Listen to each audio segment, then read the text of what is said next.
It's a slippery slope, right? First of all, it's a breakdown in the social contract between the public and the federal government that we entrust to manage public lands. Public lands get 0.2% of the federal government's budget. It's like dust in the couch cushions. Outdoor recreation on public lands is booming. More people than ever are heading outside, hiking, camping, fishing, exploring public lands across the country. But here's the problem. The funding needed to maintain those lands is quietly disappearing. Maintenance backlogs are growing, whilst budgets are shrinking. And that raises a pretty uncomfortable question. Who's actually going to pay to keep these places running? And what happens if the answer turns out to be nobody? As federal funding falters, states, non-profits, and local communities are starting to fill the gap. But that raises an even bigger question. Is that a real solution? Or does it fundamentally reshape what national public lands are meant to be?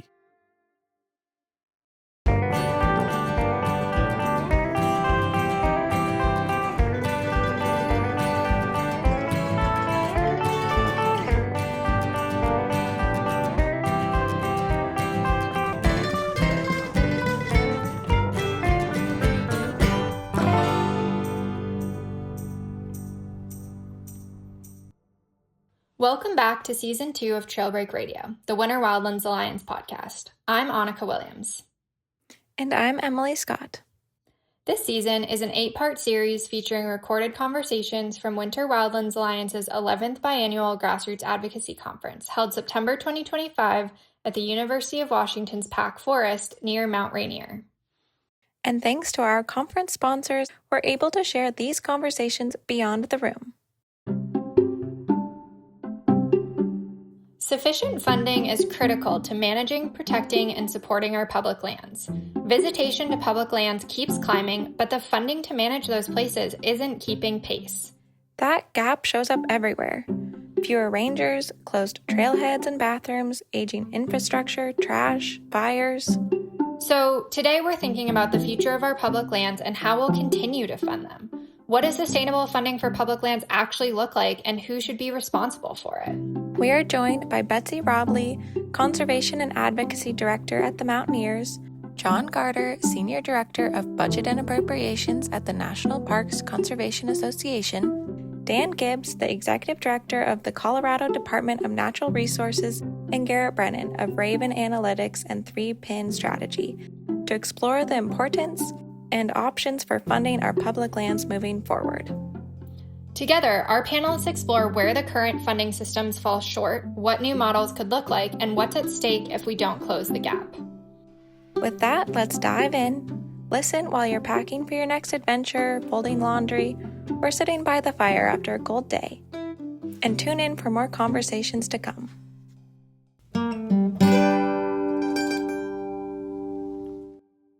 Hi! All right, so here we're gonna just roll through this here with a couple questions. Let's just start off by introducing yourself and kind of what your job is and your perspective is on this. Like, what vantage point are you coming to this conversation with? Yeah, sure. Thanks. I'm stoked to be here. Johnny Garder. I guess I'm based in Hood River, Oregon these days. I've been a federal public lands lobbyist in D.C. for 20 years until the pandemic, and then I got to leave, but my job is still there, so I go back to Washington, the other Washington now and then. My expertise is in budget and appropriations, so I've been working for the National Parks Conservation Association the last 15 years, advocating for National Park Service funding, and that's basically, my gig is the D.C. policy wonk scene on federal public lands funding. And I'm here in my personal capacity, though I don't expect any of my remarks to disagree with those of my employer. Welcome. Great. I'm Dan Gibbs. I'm the Executive Director of the Colorado Department of Natural Resources. And David, really appreciate meeting you when we were in Colorado and being here. This has been very special. Quite often I'm in and out of meetings so quickly and conferences. I speak and then I have to run. So to be here with you all and get to know you all has been very special, to say the least. Snapshot on the Department of Natural Resources. We have 8 different divisions within natural resources. So we handle everything that deals with land, water, wildlife, minerals, and oil and gas. We have 43 state parks. We have over 300 people that focus on water. We do oil and gas extraction. We manage over 3 million acres of state trust land. We run the state. I know we're having an avalanche discussion later, but the only state in America that has a state-run Colorado Avalanche Information Center. So we're really proud of that. Before my current role, I was a county commissioner. I was also elected official too as a state senator and a state representative, and then spent a few years in Washington, D.C. working for a former member of Congress too. Thanks. Well, as Joel said in the last panel, I am still Betsy Robblee. I am the Conservation and Advocacy Director with the Mountaineers. A little bit more about the Mountaineers. We were founded in 1906 kind of as a mountaineering club, but over time we've become a 501c3 nonprofit that focuses on outdoor education, recreation, and conservation. We do lots of outdoor programs with kids and adults to teach them how to explore the outdoors safely and sustainably. We have a publishing division, Mountaineers Books, that publishes 30 to 40 titles related to guidebooks and instructional books and nature books. And I lead our conservation work on behalf of public lands. It's all about getting our 17,000 members across our 7 branches in the Puget Sound area to advocate for the places that they love. Glad to be here. Great. Thank you so much for those introductions. So let's start with this question of, let's give everybody a reminder of how funding is supposed to work and how we're seeing it change. And why don't we start with you, and then Dan and Betsy, you can add in anything you see. Yeah, doing this stuff in DC for 20 years, I didn't think it could get any worse, and yet since January, it's really exploded. Prior to that, I would say it's eroded the funding situation for public lands and more broadly for non-defense discretionary spending. You know, the way it's supposed to work is pretty basic. The president proposes a budget, Congress argues about it, and they pass appropriations bills, and they move forward to the next year. Over time, of course, it's turned into more, budgetary stalemates and really a squeeze on non-defense appropriations. So we've seen, at the Park Service, they've lost 20% of their staff prior to January, and much worse since then. And similar story with the other public lands agencies, just not keeping up with either the numbers of folks recreating or just, the overhead expenses the lands agencies are facing. And then, come January, so things were already bad, right? And now we've got, federal workers being pushed out, being coerced to leave, folks being fired, Russ Vaught leading Office of Management and Budget and impounding funds. A lot of grant programs that are important to probably a lot of people here, a lot of funds that are being delayed or withheld. And, the majority in Congress really kind of, and this is where these are my personal remarks, but abdicating their responsibility. And so a situation where there's really a squeeze and a lot of concern about what the road ahead looks like. Anything to add there, Betsy and Dan? Yeah, in terms of funding and what I'm seeing, in Colorado, we actually our new fiscal year started July 1st, and so we went from passing a balanced budget to being a few months after $1.2 billion in the hole based on the big bad bill that passed Washington, D.C. But despite that, in a special session that went to, kind of balance the budget in terms of outdoor recreation and conservation, I would say we've had some really good successes. Colorado is a state that has about 36% of our lands are public. I live in Summit County, Colorado. That's a community that's over 80% public land. So working with our federal partners is extremely important. We've, over the last few years, we have, a shared stewardship MOU developed. Most states in the West have that with USDA, but I believe we're going to be the first state or maybe second state to develop one with the Bureau of Land Management. We're also looking for unique partnerships with the federal government. So we have, how many of you ever gone whitewater rafting on the Arkansas River in the Salida area? There's Browns Canyon, a lot of you.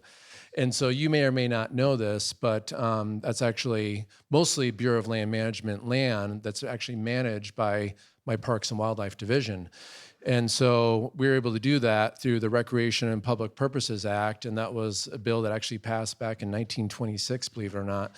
But this allows this partnership where the BLM would have maybe 2 staffers to manage kind of outdoor recreation and the put-ins, takeouts, the permitting, the campgrounds and so forth. But we actually have 11 people dedicated for that area. And we're trying to look for other ways that we can do that around the state of Colorado. I do wildland firefighting on the side, and I feel strongly that we need to have a management strategy that reflects that wildfires don't know the difference between federal, state, private, or tribal lands. And I could say that we need that for conservation and recreation as well. I'd argue most people that go out and hike on the trails don't know the difference between the ownership boundaries.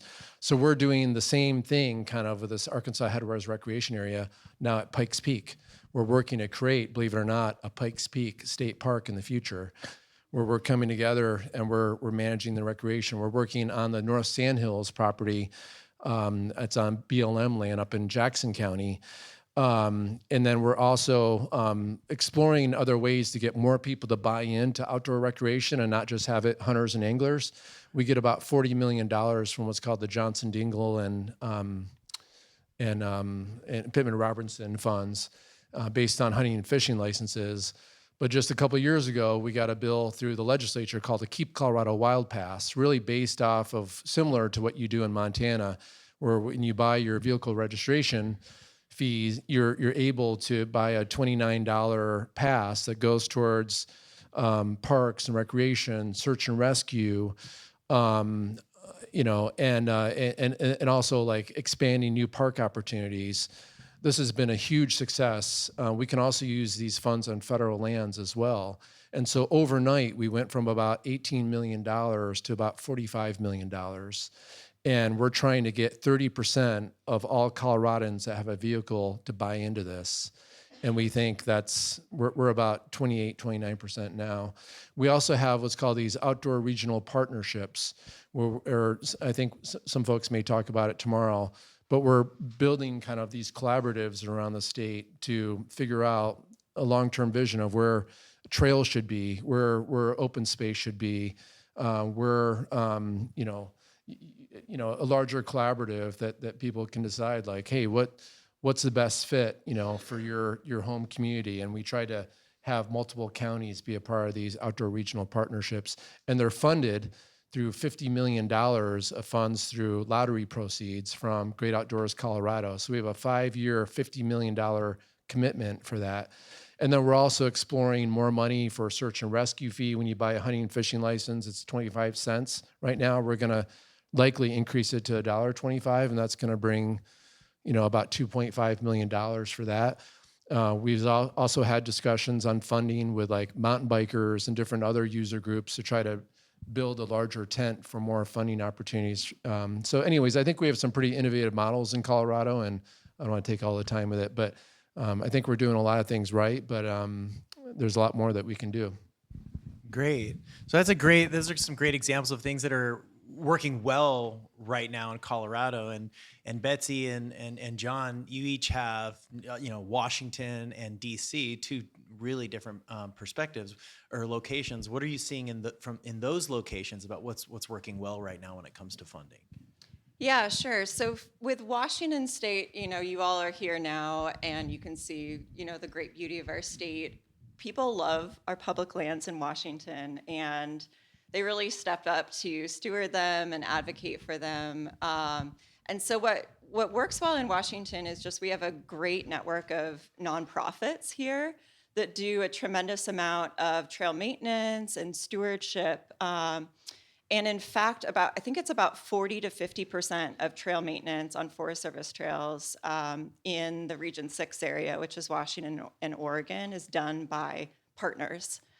So that's partners like Washington Trails Association, like Evergreen Mountain Bike Alliance. And so that's one of the things that we have is just this this really engaged public and also a high rate of volunteerism. So volunteers going out and doing the trail maintenance. And that's one of the things that you would think would happen absent of federal funding and what's going on with the federal budget. But in reality, these organizations have agreements with the Forest Service and they can do work on federal lands, but they rely on federal funding to be able to do that. And so we've seen organizations like WTA do a lot more of their work on state and local lands where they can get funding from the land managers to do that work and not do as much trail maintenance on federal lands. And so what that's going to mean in the long term is that, it rains a lot here, things grow a lot, trails just aren't going to be able to be recovered if we're not able to have volunteers and organizations go out there and do the trail maintenance. Another thing that works well in Washington is we have relatively good support from our state government. Similar to Colorado, we have some state funding that goes towards our public lands here, and specifically we have a whole grant program that's run by our state government through the Recreation and Conservation Office. And it's pretty crazy. A lot of the wilderness rangers and climbing rangers in the Forest Service are actually funded with state grants. And with the federal funding freeze and hiring freeze, Forest Service has the money, but they haven't been able to actually spend it because they're not able to hire anyone. So we're seeing a situation where the state resources, local resources aren't being able to be put to work due to federal actions. We also have great state capital funding for recreation and conservation. We have a program called the Washington Wildlife and Recreation Program that funds, it's similar to like a state-based LWCF program that funds projects on the ground. The problem there is everyone wants to fund capital projects, but operations and maintenance is not quite as sexy. So we actually had a coalition of organizations come together to increase the funding for local maintenance and operations funding in the state recently, which has been helpful. What's that program called? It's just, we call it M&O funding. It doesn't have an exact title, but it's just a increase in the base amount of funding for just that ongoing maintenance and operations that's needed. So I think in Washington, you have a story that you might see elsewhere with states that have a large amount of public land, large amount of people engaged around public lands and wanting to help support them, where we have a lot of local resources. But due to some of the recent actions by the federal government, we're not able to kind of put those resources to work. And so there's kind of a bottleneck there that's preventing some of that local work from being done on the ground. Anything working in DC, John? Very little. very, very little. Maybe a couple of bright spots. If I may, just a finer point on what's not working as some context. Start where you need to start. Yeah. No, how much time do you have? It started real low. I mean, this staffing situation, I hope we can all, find a way to insert ourselves in the advocacy for what's going on. The Park Service has lost 24% of their staff since January, on top of those losses I talked about earlier. And obviously across the federal public lands agencies, and for the work that you all do and the recreating that you're doing, we're talking backcountry rangers, search and rescue, law enforcement, which is important, trail maintenance, all the other jobs that you can think about, as well as the resource protection for natural and cultural resources. And what's really happening is a hollowing out of the agencies and a brain drain that is going to last for potentially generations. And when this administration's done, there's going to need to be a lot of rebuilding, and hope that you all can help with that effort as we get experts in, as we get young folks and people interested in actually having a career in federal public lands management. So that's like the big thing that we are working on and advocating in a lot of different ways. But there are a couple of bright spots. I mean, for one, I mentioned that the there's some abdication publicly on the part of the majority, other than maybe a couple of folks, Lisa Murkowski and Susan Collins on the Senate side, who've been really vocal and have been really great. But we know that there have been a number of behind the scenes conversations with folks on the Republican side of the aisle reaching out to Doug Burgum. I don't follow ag, but I'm sure those conversations are happening as well, quietly voicing their concerns about what's happening to federal public lands and what that means for public access, for public recreation, and for the many local economies, of course, that really depend on folks, visiting these places, spending their money on the gear that they use, et cetera, et cetera. And then we've seen, the Public Lands Caucus in the House, and a lot of folks who've pushed back on this effort from Senator Lee and from the administration to dispose of federal public lands. I mean, the groundswell that we've seen from people saying you can't sell off our public lands to try to pay for some of the stuff you want to do. So that was quickly jettisoned from the big bad bill. And, it was proposed by the administration, but the appropriators on both sides of the aisle said, no way, we're not going there. So that's cool. But then finally, in terms of the funding, and that is funding related, but, is the Great American Outdoors Act and Winter Wildlands Alliance, who I, by the way, applaud and am a big fan of. I was an officer on the board for 9 years, I should have mentioned. And appreciate you all intersecting with them because they're a great group. But Winter Wildlands and a lot of other groups advocated for Great American Outdoors Act. Two sides of it, the Land Water Conservation Fund, which the administration is undermining, unfortunately, but a really great program that's, conserving a lot of really special places where we all recreate. And then the Legacy Restoration Fund that is repairing a lot of infrastructure on our federal public lands, including the recreational infrastructure that's really, important to this constituency. And that funding runs out in a couple weeks. But there's a bipartisan effort.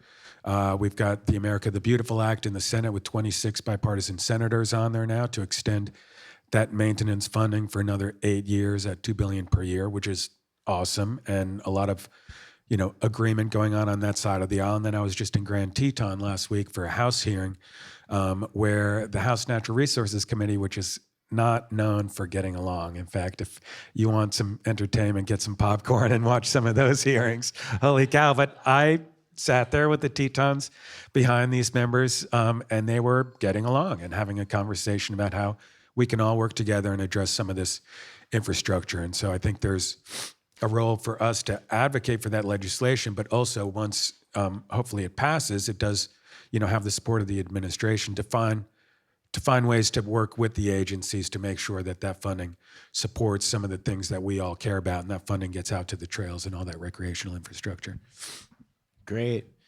And so I think one of the things too that I think is on people's mind is like things are changing, and can you share some examples of how you're seeing things change, maybe even at the state level with how funding's working?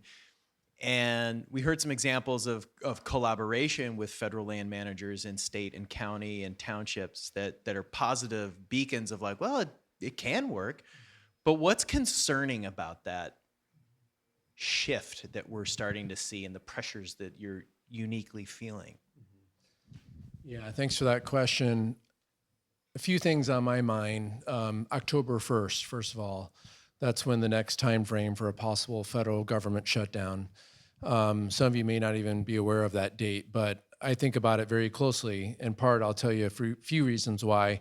The Department of Natural Resources in Colorado is a pretty large department. It's one of the larger state agencies that we have in Colorado. Out of my department, I get about 300 federal grants that come that fund 500 people that work for me, but they're federally funded.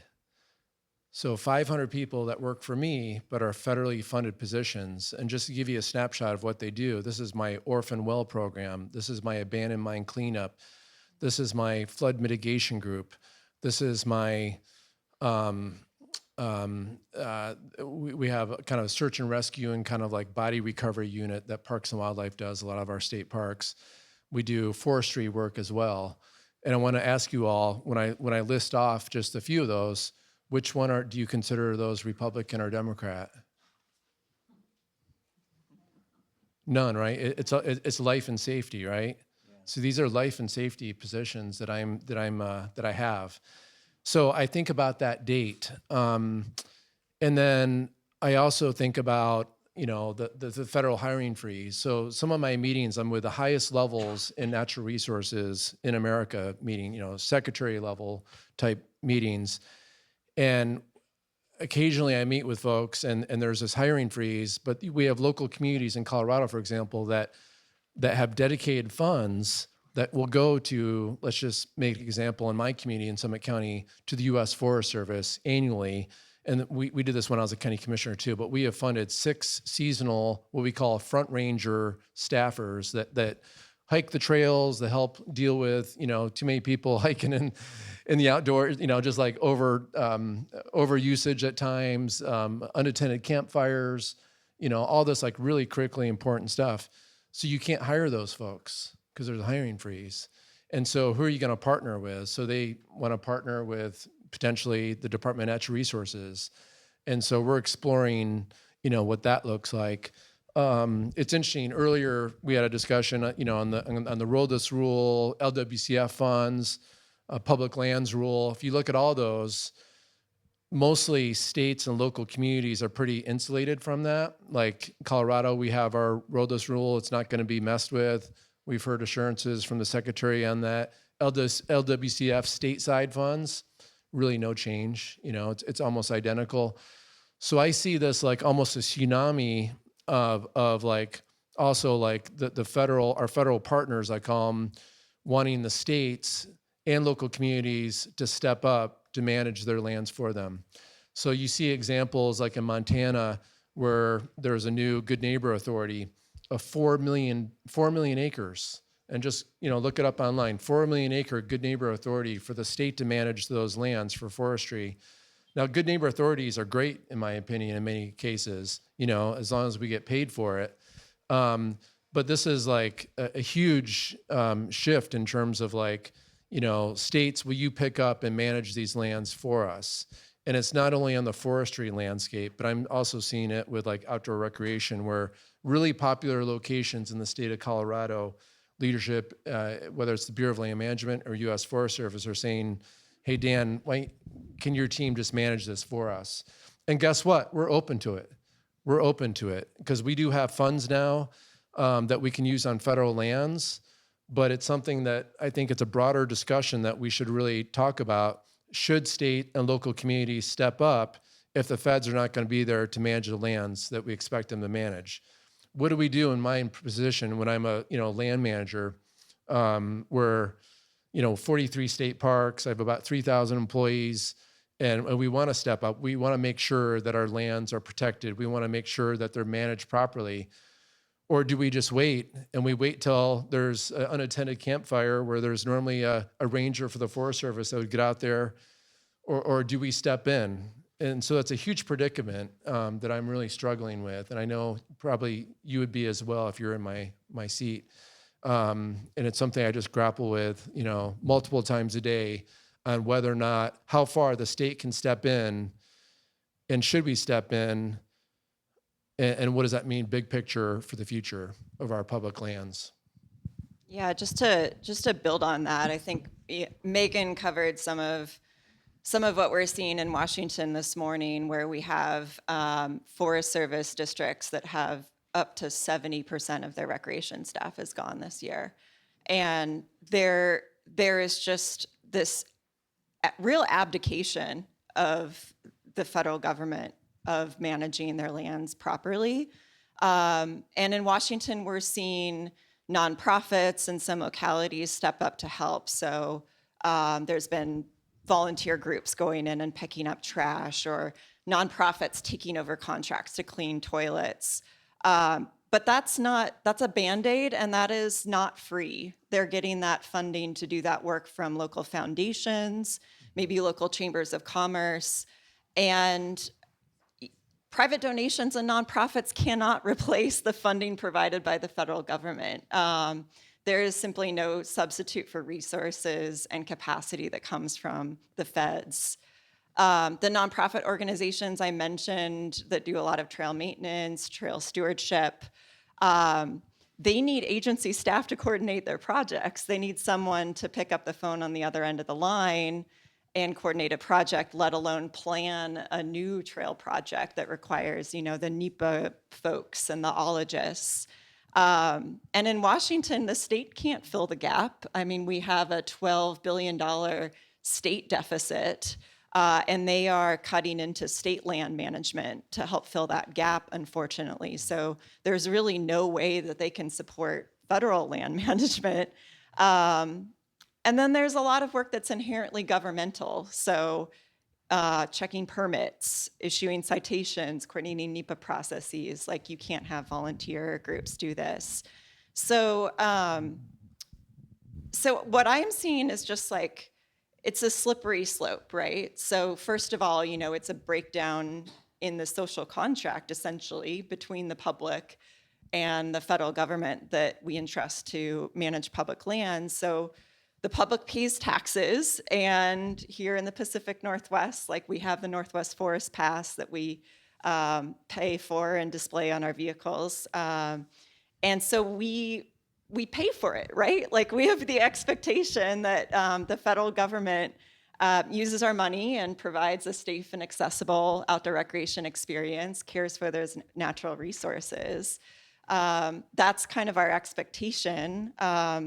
And we're not, yes, we donate to our local nonprofits because they do incredible work, but we shouldn't also donate to our local nonprofits to do the work of the feds that they're not doing. And then, as we discussed this morning, I think there's a real concern that the administration could kind of do what they're doing and say we can't take care of the lands that we have, and so we need to let the states manage them or sell them off to private entities. And, I really commend states like Colorado that are stepping into that gap. But do I think it's sustainable or desirable? Like, no, I don't. I think we ultimately need, a fully resourced, well-functioning federal land management agencies. We were just talking over lunch. I think public lands get 0.2% of the federal government's budget. It's like dust in the couch cushions. So, I think we're kind of speaking to the choir here, but I just ultimately, it's really disappointing to see some of what's going on, because we really need the federal government to step in and take responsibility for the lands that they're managing on behalf of all of us. Anything to add to that, John? Mostly what she said. Couldn't agree more. I think we all just met, but I think we're losing sleep over the same stuff. Yeah, I mean, abdication is a good word, and that's my fear, is that we are on the cusp of kind of reimagining what government looks like, and that scares me a great deal. I think, and that gets to the advocacy piece, which is why we're all here. We can't let folks in the other Washington off the hook, right?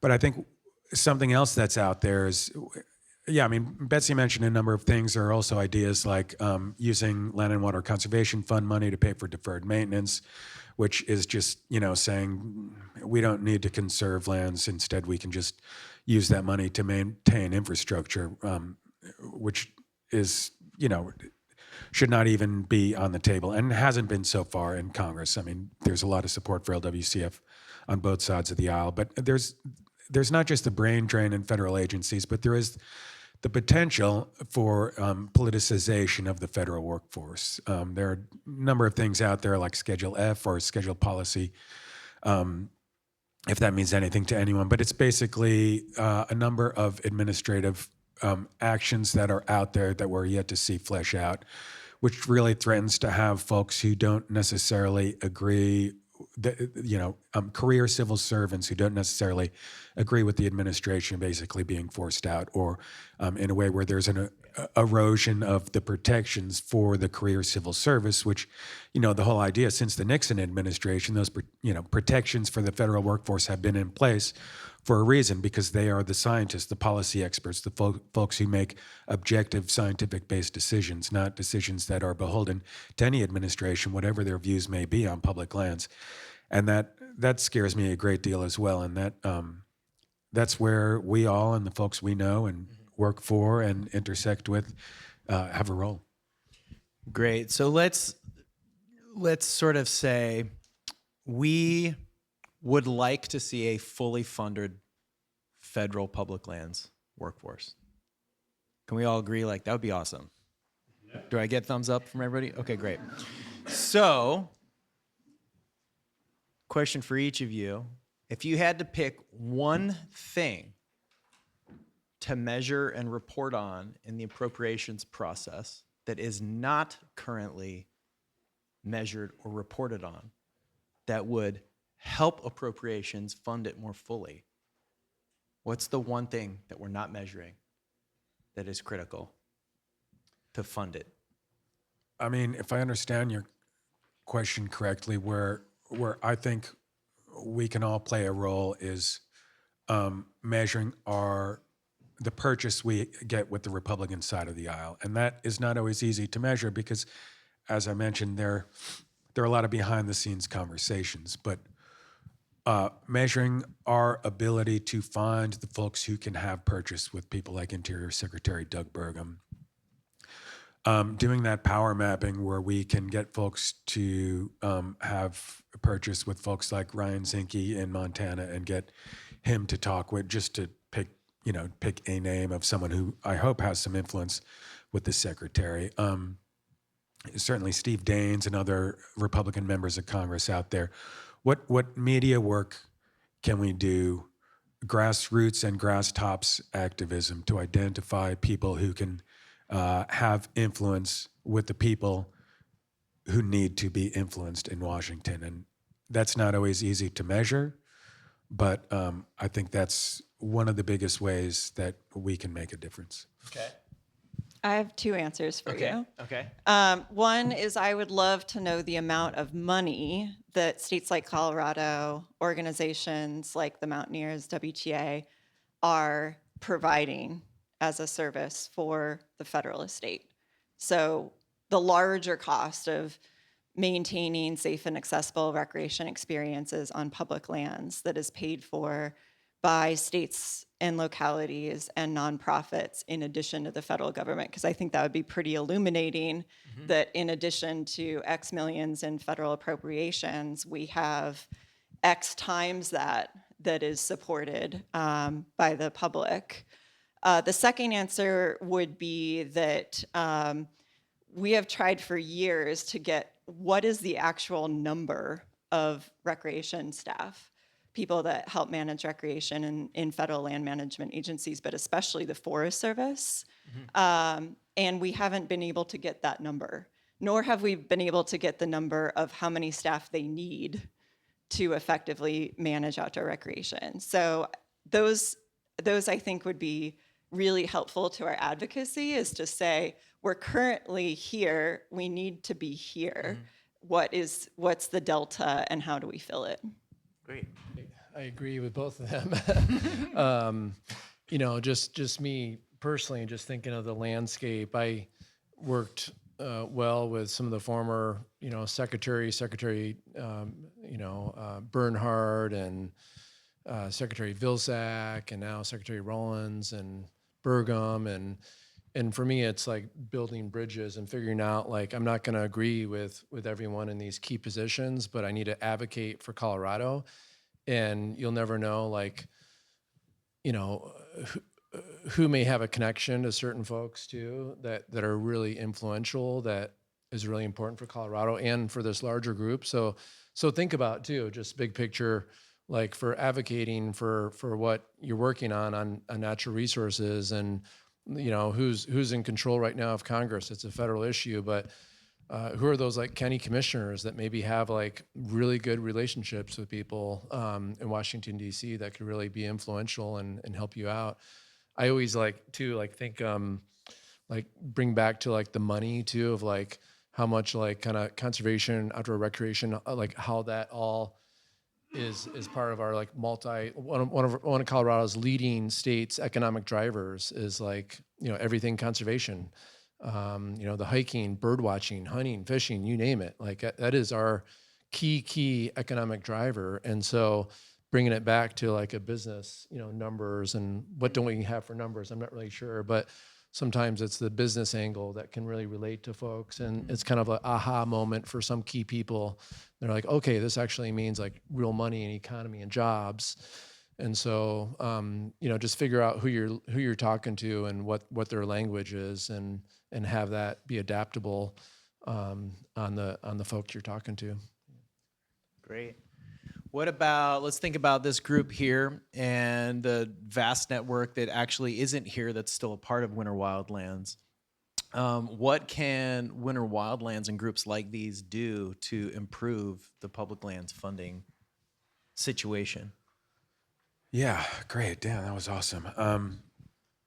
One thing, support Winter Wildlands, which they're not paying me to do, I swear. Ani, we haven't met, but I think that's Ani. Yeah, look forward to meeting. Keeping in touch with Winter Wildlands and, the work that Ani and Hillary before her are doing to really stay plugged in to DC and what's going on with public lands. And y'all probably get the occasional missives they send out with their policy reports. And I think that is, and then through the Outdoor Alliance as well, Adam and the folks over there with the outdoor recreation community, that's an opportunity to really be, a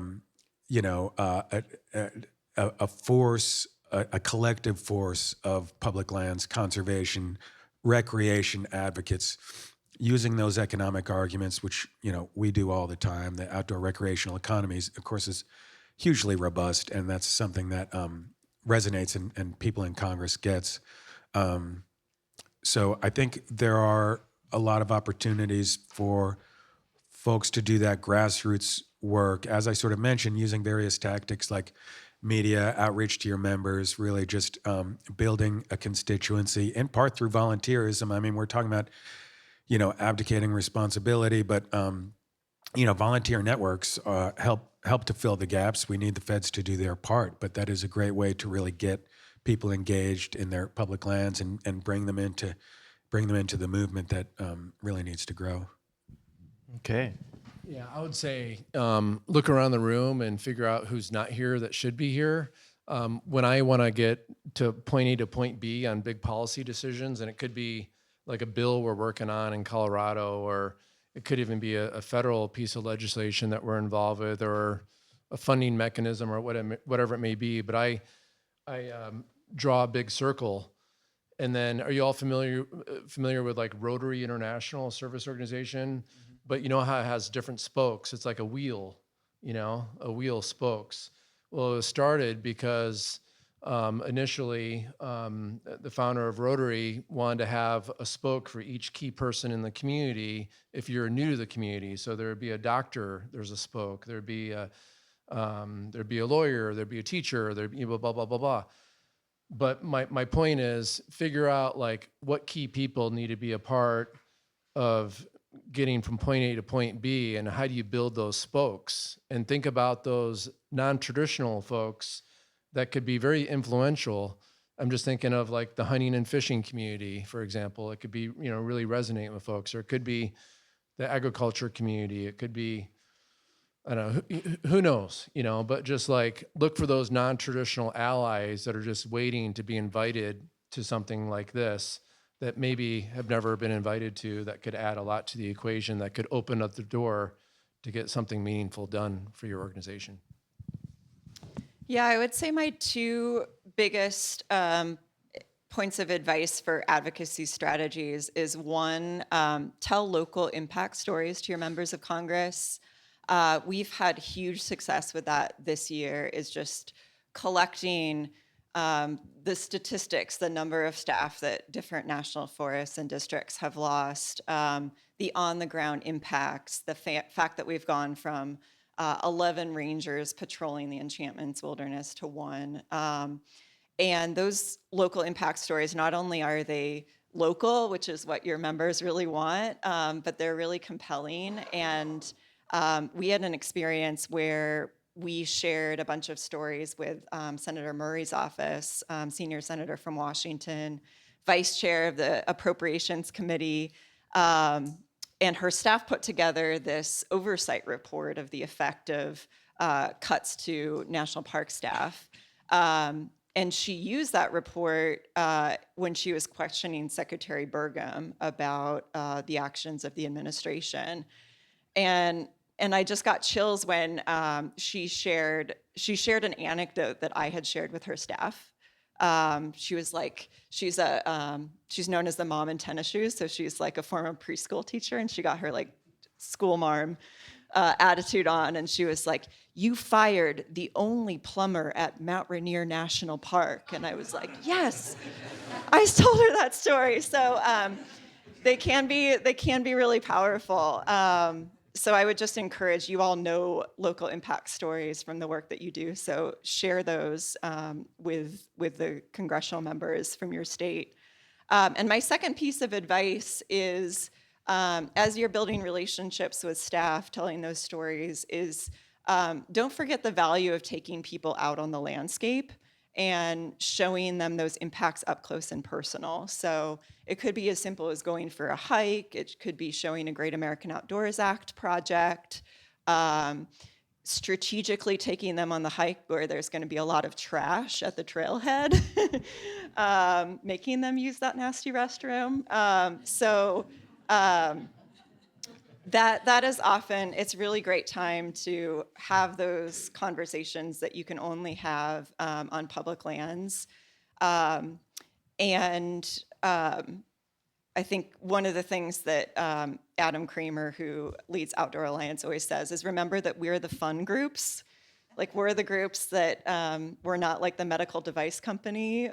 We are the fun groups that represent recreationists, that represent places, and take advantage of that to kind of get people out for things that they already probably would love to do with their work time, like go for a hike. So that would be my two pieces of advice. Yeah, Dan. I want to add one more thing, and those are both amazing advice.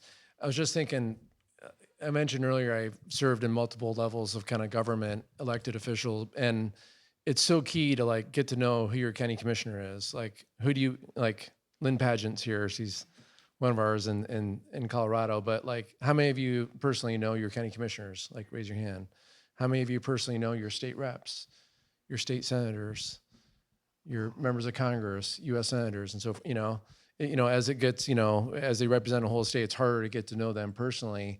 But work hard to like either get to know them or their key staff members. They should know your name. They should know what organization you work for. They should know what you're working on, and just like build that relationship. It takes time, but like look for those opportunities. Like if you know that your state rep in your area likes to go fishing, go fishing with them, or go mountain biking, or go for a hike, or do something outside of where they're dressed up at the Capitol. Make sure it's on on public lands, right? Great. Thank you, everybody. Let's open it up for some questions. Does anybody have anything that's jumping out to them over here? Oh, look. Hey, I'm Cal from Climbers of Color, and as a tribal member, I was kind of born with general distrust in the federal government.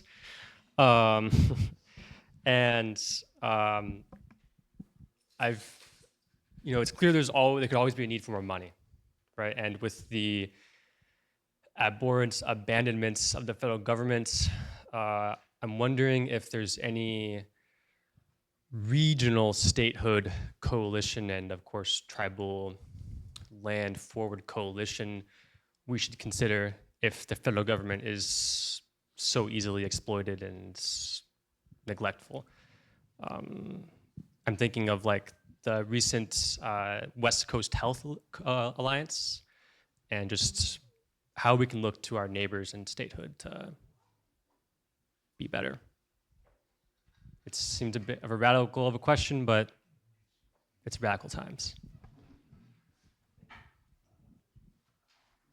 This is not an exact answer to that idea of regional statehood, but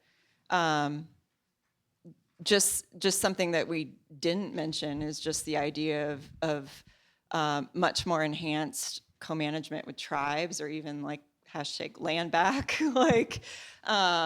And I think that that is potentially a really good answer to some of the questions that we've been contemplating today.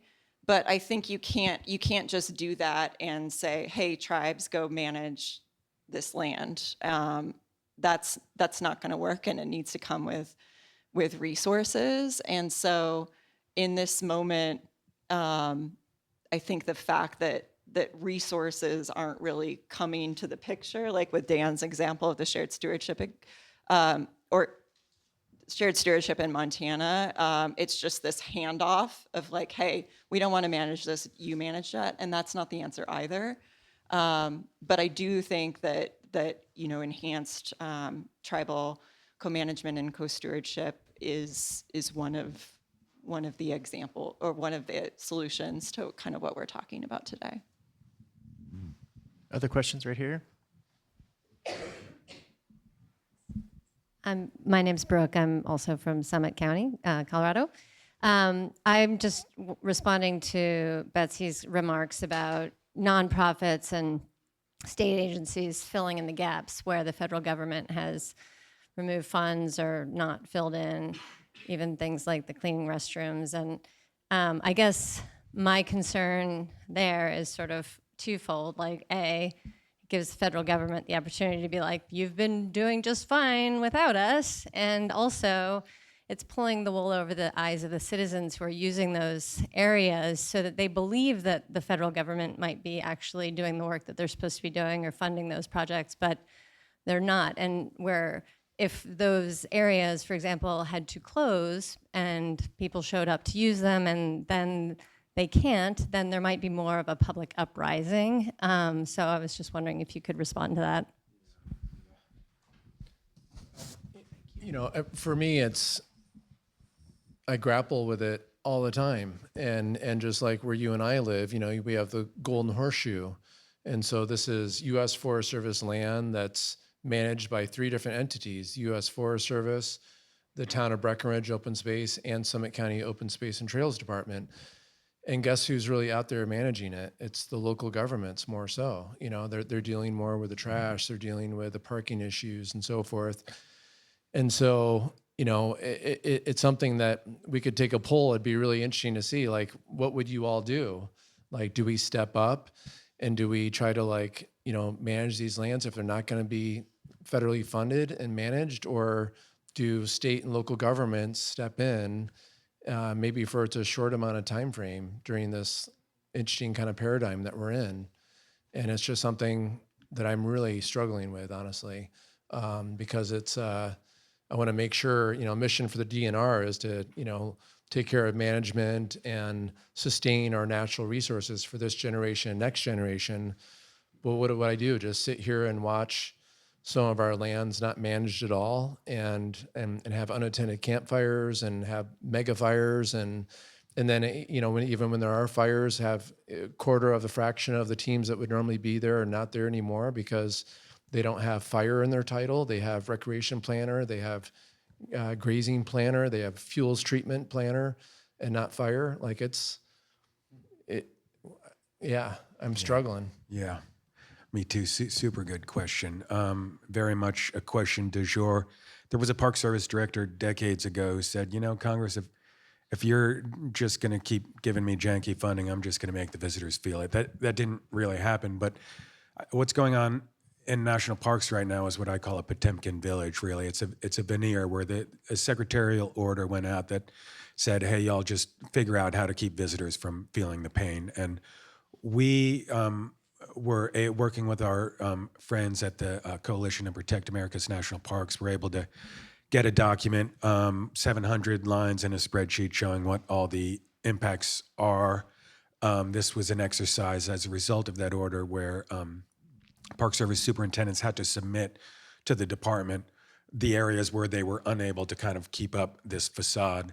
We put it out in a press release, and New York Times did a whole story on it. This was maybe about 2 weeks ago, which just gets, and not everyone has the resources and connections to do that. We're a big national group. We've been doing this over 100 years, but it does speak to the importance of getting to know the folks in the agencies, make friends, network, find out who those folks are at Fish, at BLM, at Forest Service, all of them in the state agencies, find out what's going on, make contacts, get their personal phone numbers. That's how you can really get a sense of what is actually happening, to maybe do the things that, to build off of what Betsy was saying. Maybe they don't see the impacts, but to help them understand that the resources are, maybe the bathrooms are getting cleaned, but the resources aren't being protected. And they may not see that this visiting season, but they're going to see that over the years, and that's going to have an impact in a diversity of ways to those resources people come to enjoy. I just want to add really quick, also in Colorado, I mentioned October 1st is a big deadline for me. Another reason is we are interested, if there's a federal government shutdown, the state of Colorado is interested in trying to keep our national parks open, our national parks. Is that a good thing or a bad thing? If you live in Estes Park or Grand Lake in Colorado, it's probably a darn good thing for their economy. If you want to have folks recognize and feel the pain of like, hey, Congress needs to do what they're elected for at a minimum is pass a budget, then you'd probably say, well, maybe it should close. Maybe, but we are prepared to try to help keep them open in Colorado. Every state's different, but that's our approach right now. Do you have any advice for communicating and building relationships with counties that are pretty vehemently opposed to any additional federal land acquisition because they already have a lot of public lands in their counties, and so they're consider any new land acquisition as like further erosion of their tax base?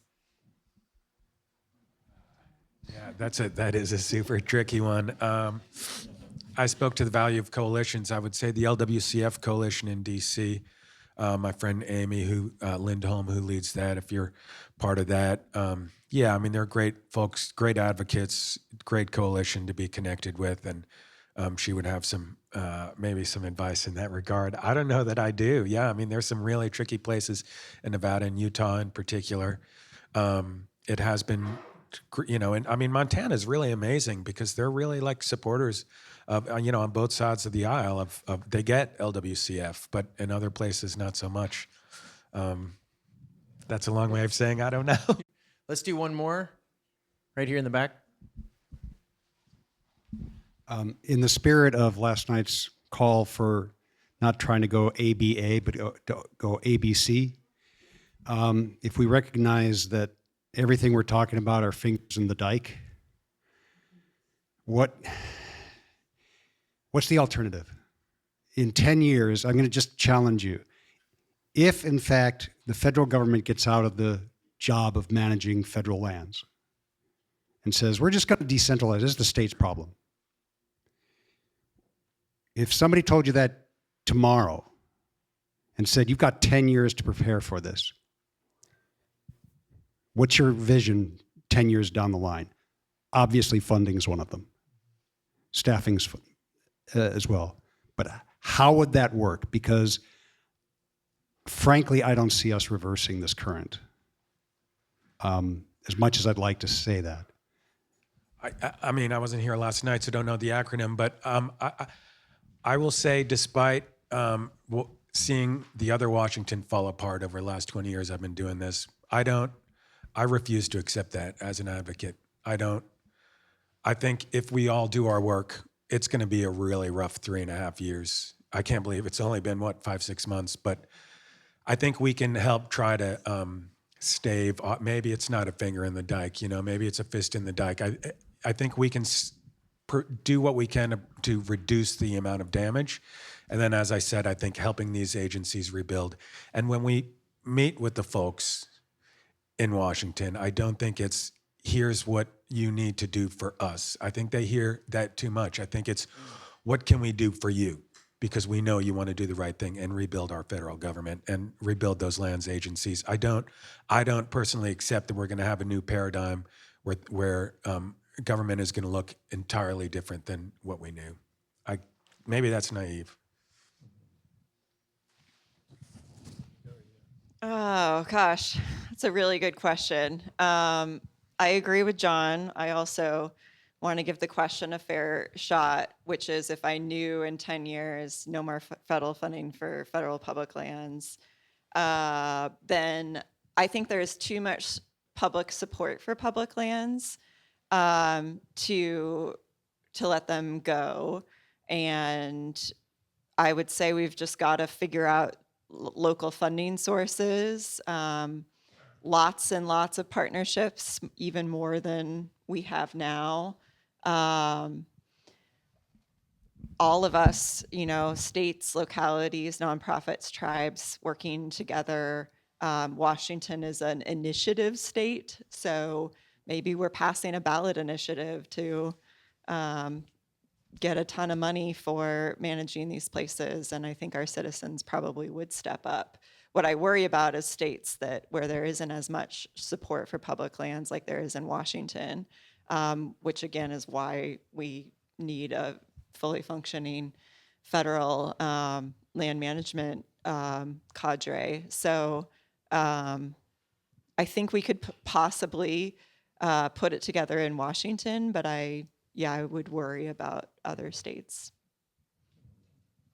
Yeah, and I would use our shared stewardship models as kind of a blueprint, and that forces a conversation of kind of who does what. I mentioned earlier I've worked at the federal, state, and local level, and I've seen a lot of silos. And, if I had 10 years to plan for this, I would say, hey, it doesn't matter what your badge says or what color shirt you're wearing or whatever. We're all going to figure out who can bring what to the table to manage this landscape collectively. And I would try to use this Arkansas Headwaters recreation area that we have in Colorado as a model to be like, hey, it's still BLM land. Let's respect that. But who can bring what to the table to help manage these and manage it in a way that people are going to go rafting and camping there in 10, 20, 30, 40, 50, 100 years from now. We'd need a lot of planning and funding and so forth. But you have to really break down silos and figure out who can bring what to the table. Thank you so much. Let's do a round of applause for our panelists over here.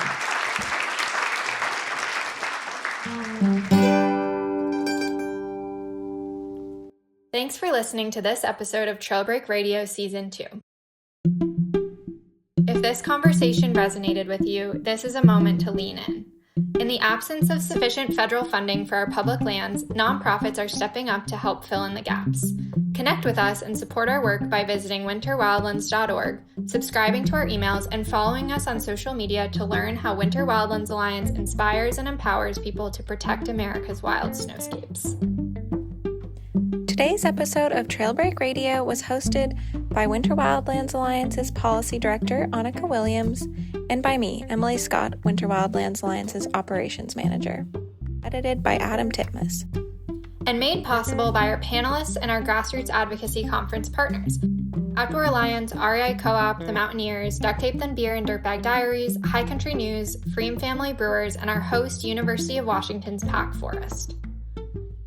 Our theme music is by Rattlesnake Preachers, featuring Winter Wildlands Alliance's Snow School Director, Carrie McClay, and additional music was by Blue Dot Sessions.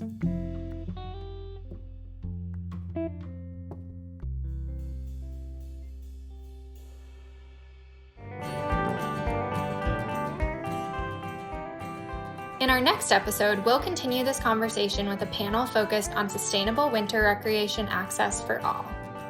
Thanks for listening and for carrying these perspectives with you into your favorite winter landscape.